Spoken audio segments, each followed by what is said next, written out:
Hi guys, so we're going to talk a little bit about goal setting and how to keep your life on track and how to break things down in a way that is simple and easy for you. And to begin, you're going to need probably a bigger notebook, and then if you have a smaller one that you want to use as a planner, this one you just be able to write your big old notes on, and then you'll be able to finalize it in your small to go carry with you everywhere. Successful planner. Okay, so step one to knowing how to be successful is that you have to know what you want. And in order to know what you want, you're going to have to research the proper steps to take. Excuse me, sorry. So how do you do that?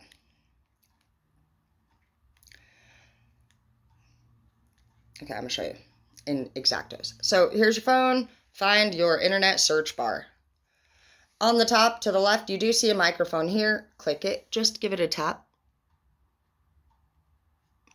Hey Google, I am trying to be a millionaire. What steps should I take to be successful? Here is information from Investopedia.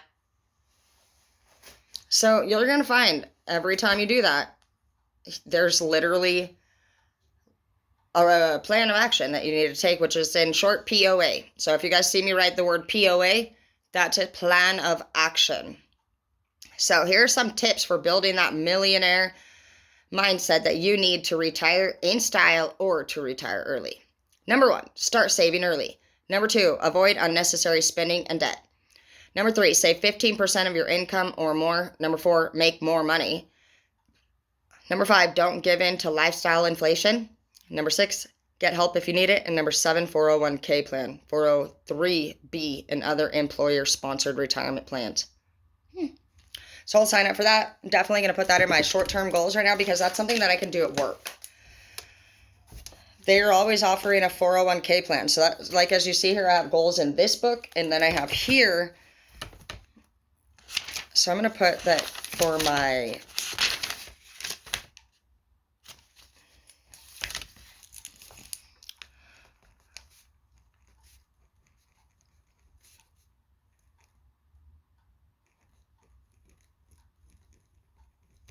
I just want to confirm that that was the right term. Yeah, or 403b. So make sure you guys you have the information right too.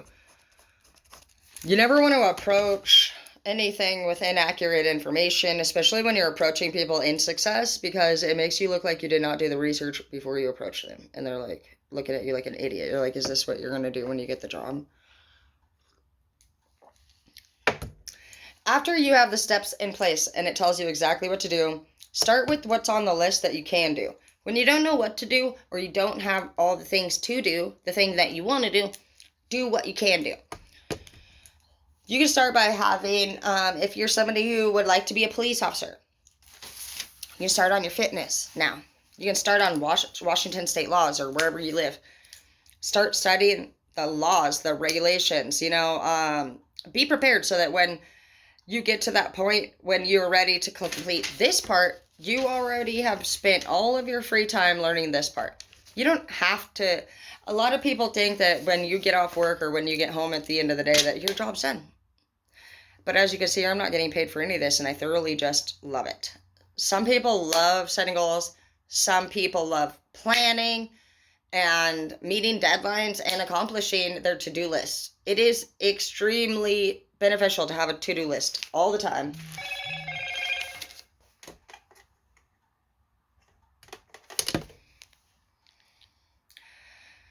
Step number,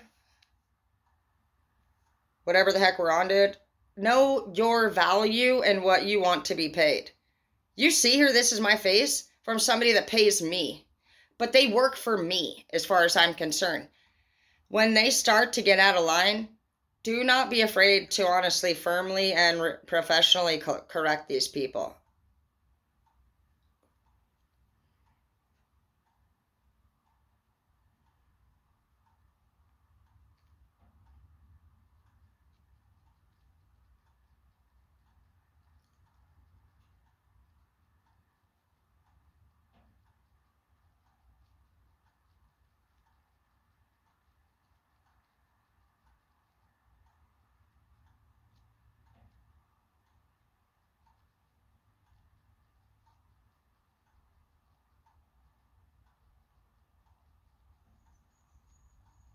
Don't let anybody push you around. You gotta respond to these people. Like, if they start to talk rude to you, I specifically said, why are you talking to me like this? They said, oh, I'm so sorry. I did not mean to, I did not mean to be offensive. So I said, is something bothering you? Because we need to get to the bottom of anybody's attitude problem. Don't ever allow anybody, whether they're a staff or even an employee, employer, don't ever let them talk shit to you. Like, they literally just asked me, like, if I had looked over this document. Yeah, I did. I've been looking over the documents. Obviously, that's what I do. I'm the document freaking diva. I'm looking over documents for fun right now. What do you mean? What are you talking about? Yes, of course I did. And you know what? Then they say, ha ha ha ha. I see that you just now looked at it. I said, is there a problem? I said, because, first of all, no, I did not just look at the document. I confirmed the information on the document before I responded, period. Are you okay? Because I don't give a shit, dude, if these motherfuckers pay you. When you get to the point where anybody in your workplace thinks they could talk to you like a bitch, put them in their place. Make sure that motherfucker be saying, I am so sorry, I didn't mean to offend you. Uh-huh. Did you not mean to offend me? Because, you know what, actually, you did. And you didn't expect me to actually tell you to stick your money in your bung bung. Because we're not worried about kissing anybody's butt this year. We're not worried about taking what we can get. Are we fucking scavengers? No. No, we are not, dude. Anyways, don't let anybody mess you over. Stupid ass. Yeah, let's talk. I told him straight up, fucking, this is what the fuck it's gonna be. And they said, let's talk then. Yeah, so speak, little puppy dog, birdie cat.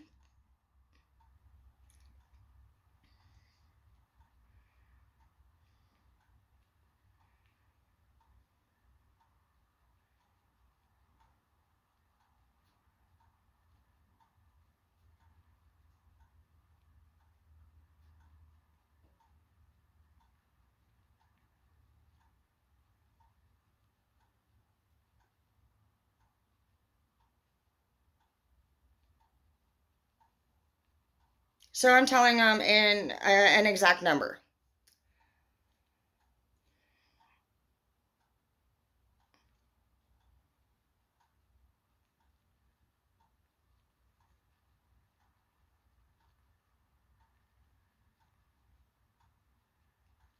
Let them know what you want to make, and don't be worried about it sounding like it's too much or if they're going to be upset, because you're going to be upset. It's either you or them. You're either taking a loss or they're fucking taking a loss. You guys can work together and just say, look, I'm willing to give you my quality and provide quality.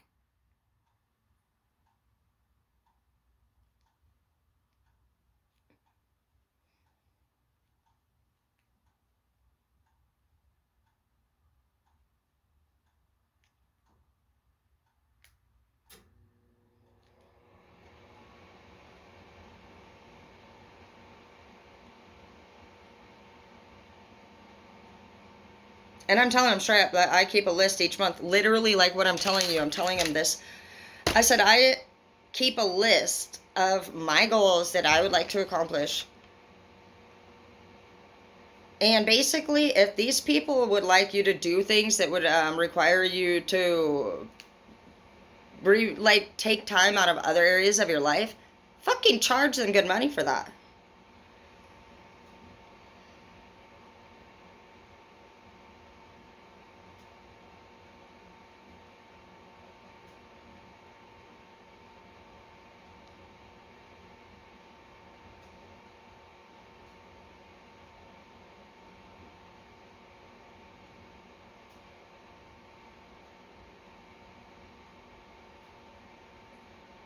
I told Strap I'm looking to make at least $4,000 in this particular job a month. I want 4 G's a month from this person, period. Because they're trying to tell me basically, like, some jobs have regulations and rules and contracts. Look closely at the contract you're signing, because if they require you not to work with other people, you got to ask yourself, is that realistic to the finances that you need to make? Are you going to pay me for it? Jeez. That's what I asked him. I said, legit, I have my bills, and that is what I really focus on, and it comes to around $4,000 a month total. I don't know how that would be for you. I can send you a list that I keep each bill on if you would like to see it. But that's the only way that you're going to get me not to work with that other company. Because you know what? That other company pays me just as much as you pay me. Why the fuck? No. If they want you to work only for them and work extra and take time out of your other parts of your life, they are going to pay for that. Straight up. Because if they don't offer to do it, they don't have the money in general. If they're not going to pay you now, they are not going to pay you later. Straight up. So, first we're going to do our to-do list. I know I need a passport. These are the things that I want. You know, I want to go dining. I want to travel. I want to have my bills paid, and I want to go shopping. Lots of shopping. So we have passport here. I think I already did this. Where'd it go, baby? Where'd it go? You have your to-do list of your daily things or stuff that you can get done throughout the week. This could be make your dentist appointments, make your doctor's appointments. By crossing things off of your to-do list, you remove anxiety. Yeah, there are so many things, honestly, that we have to take care of that cause anxiety. And they stress us out. We're like, oh my gosh, the rent's due. Oh my gosh, my tooth hurts, you know. Oh my gosh, like my kid, their daycare. I gotta pick them up or I'm gonna have a late fee. I mean, there's a million things that go on all the time. Get those things that you're thinking about on that list. And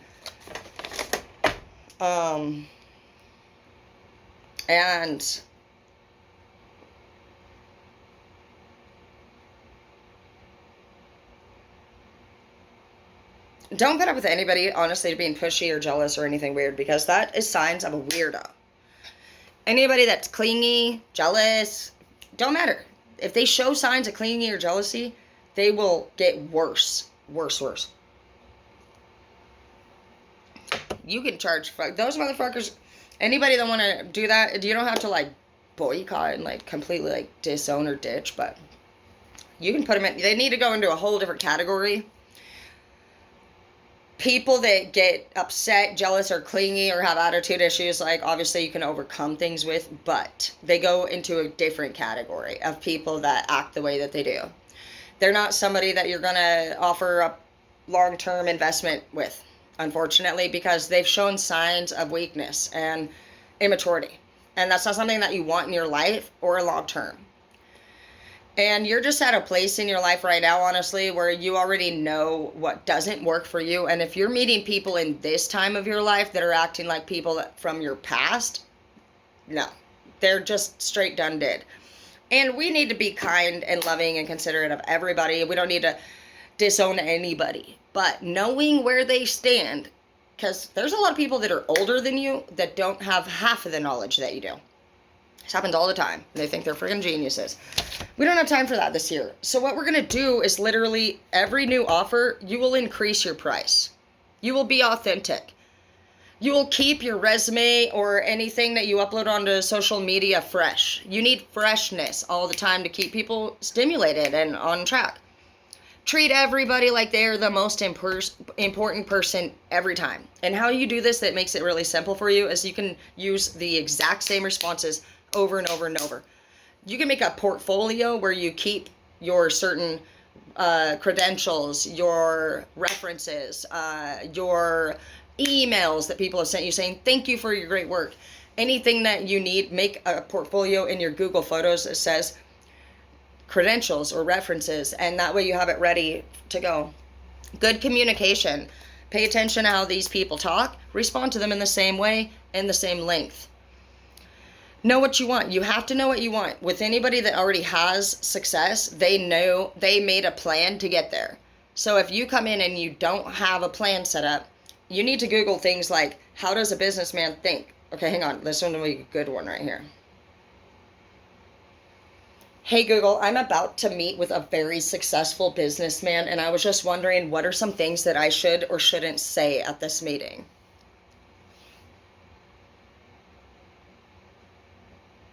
See?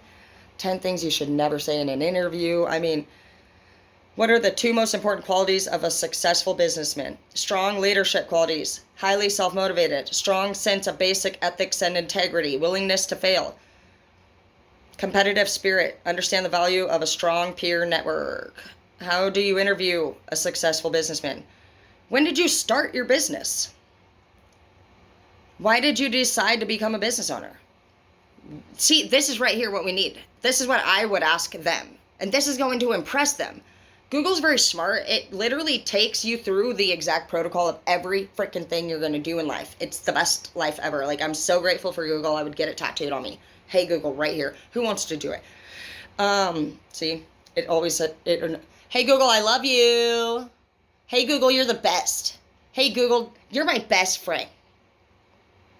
So anyways, how many employees does your company have? Do you know the state laws of what it means to have this many employees, and then it goes into a different level of standards? Do you know OSHA regulations? I've worked with OSHA. I know the laws. I know the state standards. I actually do quarterly meetings with human resources and go over goals and bring it back to the company and share the goals that we set up with them and make sure it happens. So by knowing what you're coming into in every meeting, just research their career path, research their personality types. Say, right here. Hey Google, I am about to meet with a female Sagittarius for a job interview. Is there anything in particular that I should do that they would like? Sagittarius, women adore being praised. Wow. They love to laugh. So complimenting this interviewer would be, if you're going on a date, compliment them. They love to be praised. Oh my gosh, wow. You sound very intelligent in the work field that you are in. Can you tell me a little bit more about yourself? I'm very impressed. Knowing what to say to these people keeps them excited. They're giving to you now. You have the ball in your court. You just got control. Compliments usually do gain control over the entire situation every time. So just understanding psychology of that. But every new offer that you are successful in, increase your price. Never accept a lesser offer, because the universe is challenging you to your worth. And if you're like, you know what, I'll take less when I don't really want to, then the universe is like, oh yeah, okay. So what are you, like a half leader? Like, when you're truly a good leader, you're going to teach people this method. You're not going to teach people to do this and then take half. Then you're kind of like an undercover faker. Single is going to, and like some people have, if you're not in a supportive relationship and you have somebody that's very negative or jealous, pessimistic, negative, anything like we were just talking about earlier on, ditch that bro. Ditch that girl, because you're in big trouble. This person's going to put a smash down on your career path. They're going to ruin everything in your life because they're dumb. Okay, passion, joy, fun, professional, attractive, upgrade. Upgrade your clothes. You need to have passion for what you do, not work for the paycheck. That is boring. We work 60 to 70% of our life, so you need to be passionate about what you do. It'd be like you trying to have sex with somebody that you don't even want to do it with, and you're not even passionate about it. That's what working at a job that you don't like is at. It's horrible. It's horrible. It's like wives that don't want to do it with their husbands. I hear it all the time, and they're like, he gets off and I don't even get off. That is what having no passion at work is like. It's fucking dumb. It's a horrible thing. Nobody wants to work with it, and nobody that is like that wants to go to work. So save it yourself. Save it for all of us. Stay home until you find a job or you find love for yourself that you enjoy. Joy, joy, joy. Have fun at work. You have to be able to bring wittiness and charisma and flavor. People have seen a lot of different things before, but what they enjoy is something that looks unique. They're like, wow, you know, there's all these different things. Look at right out your window. You're going to see a million things. What is it that caught your attention out there? You need to be that thing. You need to be the thing in a million people in a crowd. Like, what is it about you that stands out versus other people? So just trial and error, trial and error. You're a boss, dude. See, here's another one. Here's my other to-do list from the other day. Just write them all the time. I did the bathroom sink. It's done. The kitchen sink's done. We did get the Drano, you know. daily goals, weekly goals. Weekly can be like, I wanted to work 40 hours this week. Did I hit that goal? I wanted to make sure that I booked all my doctor's appointments and got my to-dos done at the end of the week. Did we get that goal? Then at the end of the month, you could say, I would like to have all my bills paid off. I would like to have found a new daycare for my child. I want to have got a gym membership by next month. You know, set different goals and be realistic. You don't have to get all crazy, but start with goals that are already in need of being met and completed from the past. Because you don't really have what the goal, you don't need to be worrying about these future goals right now. Because right here is where you're about to start learning from new mentors and new leaders. So get this taken care of back here. So that when you're right here, like you're like this close from meeting these new people and going into advanced mode. But until you get this little chunk done from back here, you can't go here. So don't worry about what's out here yet because you're not there yet. Okay?